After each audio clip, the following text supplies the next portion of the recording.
Joining me now from Edna, Texas, Sheriff of Jackson County, Texas, A.J. Louderback.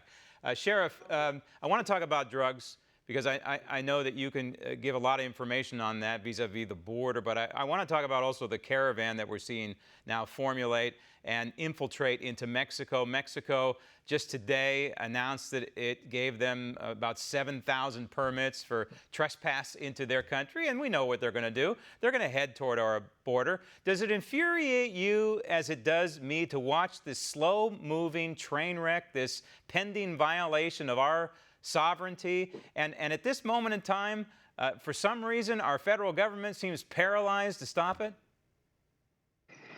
Granted, proves a point that we need the infrastructure.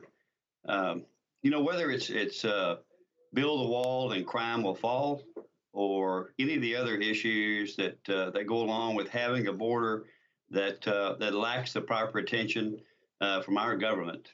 And I say to you and to Americans, I think President Trump has got this right. We need the infrastructure down there. We have to have a solid barrier in certain places, and we need technology, and we need manpower in certain areas. This is beyond dispute. This is not something that we even should be arguing anymore. No, let's get to a point where we're protecting Americans. And it's a cute phrase that you just quoted there, and that's the president. He's come out, build the wall and crime will fall. I've got another one, and that is secure the border for law and order. That kind of makes sense, too. I mean, that's exactly what we're talking about. When you see the machinations going on in Washington, D.C., and the fight that's ensuing right now over something that is so basic, so fundamental to any country, but especially to our United States Constitution, where we have it enshrined in there, the number one job of the federal government is to protect we the people. It's something that you do every day, your deputies do every day, law enforcement across the country does every day. Yet our lawmakers are not necessarily giving you folks the tools in order to secure this republic. Well, Graham, let's agree to cut the politics out on this stuff. Let's agree to do away with all this rhetoric about let's get the politics out of this whole mess. That's where we have to get to. We've seen the rise of the cartels in this country is unprecedented in criminal history. We're dealing with a very sophisticated system of criminality in this country, and it is a crime issue. And it is, it's not even worth discussing with so many people. It's so apparent on what we've been dealing with for so long, and it's only growing stronger. And Americans are suffering from that, and we have some kind of an issue where we're not able to do what we're supposed to do.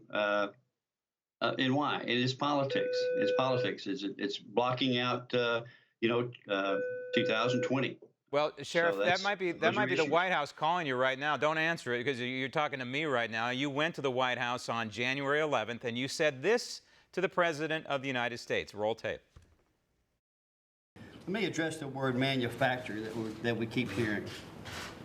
Very demeaning to law enforcement because there's not one agent, any agency in this country that is not affected by manufacturing. Manufacturing, I mean by the metric ton of methamphetamine, heroin, cocaine, and marijuana that each agency in our nation has to fight every single day. I know what you said. You want to remove politics from this equation, but I think we're stuck with politics. And there's a congressman who represents McAllen, Texas, who says, he's been down to the border area there. He's been down to McAllen, Texas. He says the crime rate is dropped. That's really not the point. The point I try and make on this program over and over and over again is that every state is now a border state. Every sheriff is now a border sheriff because we have had the open borders that have allowed illegal alien activity to permeate the four corners of this country. I've dealt with this same rhetoric from congressmen and other elected officials about we don't have a problem. We're a pass-through county. Our crime rate is low. And you'd have to ask them, is there no drug busts in there? You don't have jails there? It is a criminal issue. It's a criminal issue in those border counties. They have crime also in those counties, just as we do all over this nation. Simply because you come through there and you pass through doesn't mean you didn't commit a crime. Want to see more videos like this? Click on the link below and subscribe to One America News on YouTube, and call your cable provider and kindly demand that One America News is added to your lineup. Call and subscribe today.